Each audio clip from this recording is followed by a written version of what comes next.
The storm had finally passed. Rain still dripped from the pine trees as the wind faded into silence, leaving the mountains eerily calm. I stood on the porch of cabin 12, listening to the forest breathe again. That's when I heard it. A low, strained sound, half breath, half plea. I turned slowly. At the edge of the clearing stood a mountain lion. Her fur was soaked, her body tense. And beside her, barely visible, was a tiny cub pressed against her side. My heart stopped.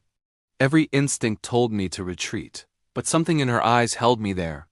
She wasn't hunting, she wasn't threatening, she was asking. "I understand," I whispered, though I didn't know why. "I'll help." The mother stayed perfectly still as I approached. Her breathing was labored, uneven. I could see the wound on her flank, infected, angry, but not fresh. She'd been surviving like this for days, maybe longer. I radioed in immediately. "This is Elias Rowe, cabin 12, I said. "I have a situation. Adult female mountain lion with a cub, both alive. Cub struggling to breathe." Static crackled, then relief. "Copy that, Elias. Stay calm. Help is on the way." The storm had forced them down from higher ground. Hunger, injury, exhaustion, all of it had driven her here. To a human cabin, to meet. She didn't move as I laid out water and stepped back. She nudged the cub gently, then fixed her eyes on mine. Trust.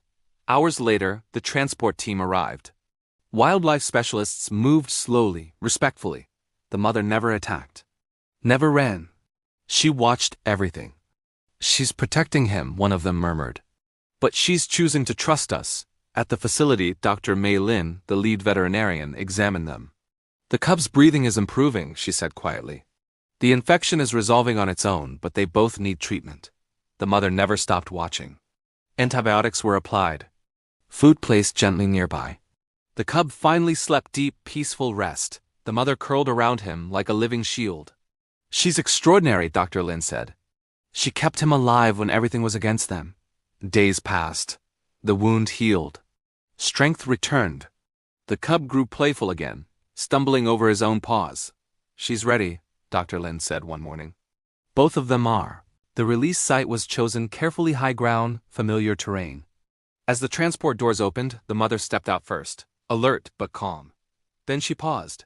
She looked back. Right at me. I don't know how to explain it, but in that moment I felt seen, acknowledged. "Welcome home," I whispered. She nudged her cub forward, and together they disappeared into the wilderness that had shaped them. Stronger than before. Sometimes survival isn't about fighting. Sometimes it's about trust. And sometimes when the storm passes, the greatest gift is being chosen. Not as a threat, but as help.